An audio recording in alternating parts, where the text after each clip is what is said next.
کچھ لوگوں کے بارے میں کہا جاتا ہے کہ وہ منہ میں سونے کا چمچ لے کر پیدا ہوئے ہیں، شاید اسی لیے کہ زندگی کی جو آسائشیں اور خاندانی وقار حاصل کرنے کے لیے کسی عام شخص کو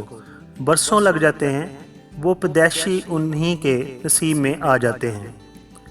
اگر ان کی فیملی کی بات کی جائے تو ان کے دادا اور نانا وزیر رہ چکے ہیں اور ان کا تعلق ایک وزادار جاگیردار فیملی سے ہے۔ جی ہاں، میں بات کر رہا ہوں شرمیلا فاروقی کی، جو کہ حسین، پرتماد اور نٹ کھٹ سیاستدان ہیں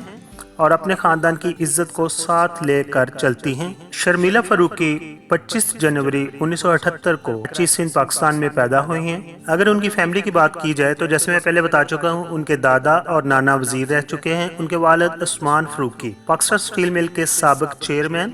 اور بیوروکریٹ بھی رہے ہیں، اور ان کی والدہ کا تعلق ایک وزادار جاگیردار فیملی سے ہے۔ ماں کی گود سے اقتدار اور مشرق کی روایات کا درس لے کر بڑھنے والی شرمیلا فاروقی نے جب سیاست کے خارزار میں قدم رکھا تو انہیں یہ احساس تھا کہ اس خارزار میں انہیں انگلی پکڑانے والی کوئی معمولی شخصیت نہیں، بلکہ پاکستان کے سیاسی چہرے پر بصیرت کی نظر رکھنے والی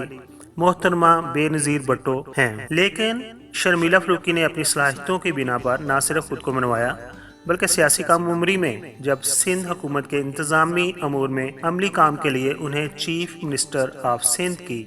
ایڈوائزر منتخب کیا گیا تو تب وہ کہتی ہیں کہ مجھے ایسے لگا کہ جیسے میں نے وکالت کو پڑھنے کا اور بطور کیریئر اپنانے میں جو میں نے فیصلہ کیا تھا وہ صحیح تھا۔ شرمیلا فاروقی سندھ اسمبلی میں پیپلز پارٹی کی طرف سے خواتین کی خصوصی نشستوں پر منتخب ہونے والی ایک مضبوط سیاسی شخصیت بن چکی ہیں۔ شرمیلا فاروقی اخبارات میں لکھتی بھی ہیں اور ان کے کالمز کو دیکھ کر محترمہ بے نظیر بھٹو نے کہا تھا کہ آپ اردو میں زیادہ لکھا کریں، کہ اردو میں زیادہ لکھے ہوئے کالم لوگ زیادہ پڑھتے ہیں، اور اس طرح انہوں نے اردو میں لکھنا شروع کر دیا۔ شرمیلا فاروقی اپنے والدین کی چہیتی اکلوتی اولاد ہیں،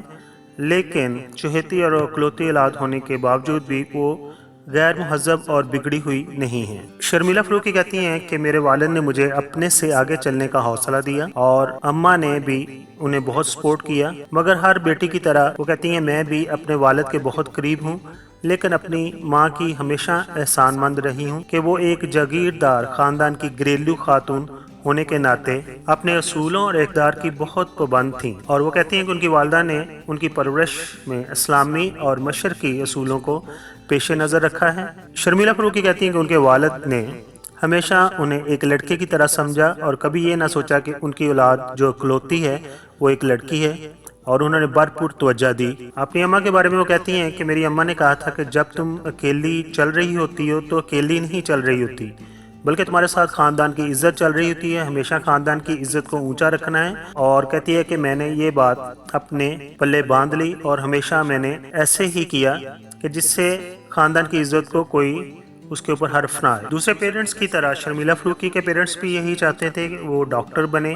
لیکن انہوں نے MBA کیا اور اس کے ساتھ پھر وہ وکالت کی طرف آ گئیں، اور جب وہ لا پریکٹس کر رہی تھی تو انہوں نے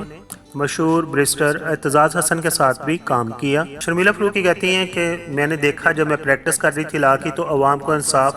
وقت پر نہیں ملتا، انہیں اپنا حق حاصل کرنے کے لیے لوگوں کی نسلوں کی نسلیں برباد ہو جاتی ہیں، لیکن پھر بھی ان کو اپنا حق نہیں ملتا۔ بے نظیر شہید کے دوسرے دور حکومت کے خاتمے کے بعد شرمیلا فاروقی کہتی ہیں کہ ان کے خاندان کے خلاف مقدمات بنائے گئے، اور کہتی ہے اس وقت سیاست کا تحریک باب تھا کہ مخالفین پر مقدمات کے ذریعے انتقام لیا جاتا تھا، اور انہی مقدمات کی وجہ سے وہ کہتی ہیں کہ میں اور میری والدہ 6 ماہ تک کراچی کی سینٹرل ویمن جیل میں پابند سلاسل رہی،